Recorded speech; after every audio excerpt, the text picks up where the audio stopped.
This is the Kitchen Sink WP podcast, episode 438. I program my home computer. We have a server crash. 404 error. Page not found.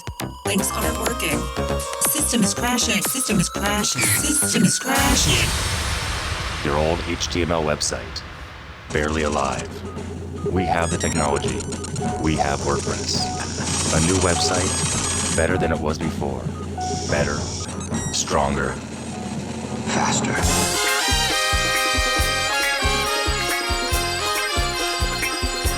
We have the technology.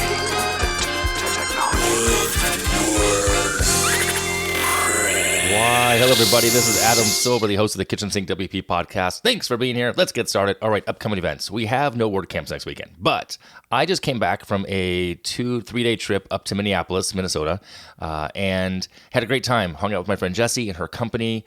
She runs Iceberg Web Design up in Minnesota. She's awesome, and it was just great to get out and be around people and brainstorm and have some ideation come up and whatnot. Jessie and I talked at length about business stuff. We're in a business mastermind together in a business book club.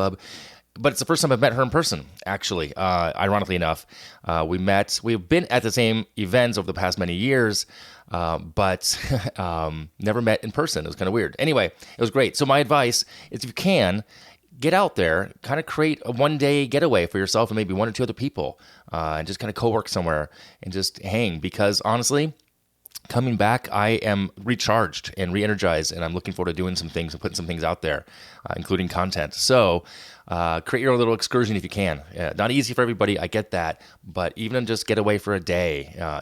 Meet someone halfway between. If you live in a state where there's someone's across state, drive a few hours, meet, work, drive home. If that's what you can do, I highly recommend it. Anyway, there's that. All right, moving on. Segment 1 in the news. A couple of things to talk about here. First and foremost, WordPress 6.0.1 maintenance release came out. It fixed 13 bugs in core, 18 bugs in the block editor. It's a short cycle maintenance release. It should have updated automatically on your server because that's how the second dots usually update, or automatic updates. So there's that. Also in the news, there's a new training course over at WordPress, learn.wordpress.org for the incident response team. You can join the team. It's how to deal with reported violations in the WordPress community of conduct.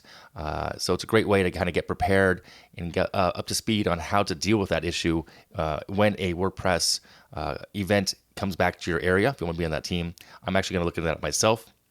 So there's that. There's a link in the show notes for that. And lastly, in the news here, EDD, otherwise known as Easy Digital Downloads 3.0, is finally here.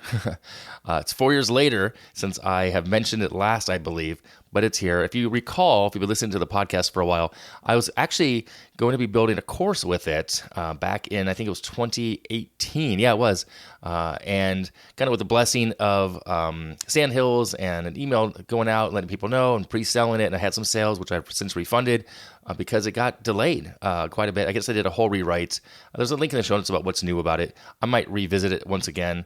And then it's now that it was acquired by actually Awesome Motive. So it's not even Sandhills anymore. So anyway, it's out there. It's new. One of my sites who I do run it on, Kitchen Sink actually as well. It's ready to be updated. I'll take a look at it. I'll do a review on that in the near future. All right, so check that out if you want to. Link in the show notes there as well. All right, moving right along. Segment 2, the meat and potatoes of this week's episode. This is Forums Plugins Review 5, Part 2, actually. As I mentioned last week, I found a tangential topic. Is that the right way to say that? Yeah, tangential? I think so. Regarding forums for this idea project I'm working on the side. And that would be in a Q&A type of site like Reddit or Quora or what's it called? Not Talent Stacker, Stack Overflow, etc. So last week I reviewed the plugin, kind of checked out DW Question and Answer. This week is the second part of that episode where I found a similar plugin just called Question and Answer. So I went ahead and did the same thing. I just wanted to see how different it was or better for a couple of reasons. And so I installed it on my dev site. I activated it. And first and foremost, when you activate it, you get a welcome screen onboarding process, like a guided onboarding thing. First options they give you I thought were kind of odd. Create a ticket or write a review, which I thought was a weird way to start things. But nonetheless, after that, in the little general screen that they give you, you get to pick if you want to have the pages. Oh yeah, first one was you get to set yes or no, that you have to have an account to ask questions along with submitted question status, how those statuses will be pending, published, draft, or private. And then you get to set up the guide. It asks you if you want to create pages for questions, question archive, user provided pages, and dashboard pages. I went ahead and you don't have to have them create the pages for you, because you can go ahead and have them to create new ones for you. But they also give you short codes. So if you want to create a new page, or you have a page in question that you want to use, you can use the short codes they give you. And I tested that as well. It worked just fine. In this case, I went ahead and opted for the default. I let the plugin create the pages. I clicked next, saved the settings, and I was done. But then I then confirmed the new pages were there in the menu bar, and they were, because I've actually set up this dev server to automatically add pages to the menu when I add to the top level menu bar, because it just saves me time in testing versus having to do it manually. So viewing the site from the front end, I see all the pages are working just fine. I click over to submit question. We see a form, pretty basic form. It's a custom post type, fields for title, the body copy, like the details, options to make the private, categories, and tags. So I submitted a question as I'm logged into the site as a test user. The viewing of the question in incognito, I go to an incognito window. I don't see the question. And I realize, I have all the questions going to a pending status. So I go back to the dashboard as a logged in user. I confirm it, and then I publish it. So it's there, and I hit publish. It's fine. Answering the question has the same setup. The default is set to pending. So I change those to automatically publish. I figured, if you have people that you've approved, no real reason to be in pending status in this situation that I'm testing for. So it makes it much faster, less administrative tasks and management. Right. Okay. So there's also a voting capability built in. You can turn it on or off. I left it on. You can vote both up and down, as well as make a question solved. Okay. And I thought a cool feature, one of my favorite features I thought was going to be cool, was the bad words filter that you can define. You just add words with comma in between them all. But I couldn't get it to work at all. And I tried. I mean, I spent some time trying to figure out, is it me? Is it case sensitive? Just didn't work. I don't know why. I did it from a couple other browsers, from my phone. Nothing was working for the bad words filter. So that was unfortunate. Diving further into the answer section on the admin side, you can set who can post answers by role. So here would be a great use case for custom role editor plugin, which we use a lot for other sites. Also for like a membership thing if you're doing that.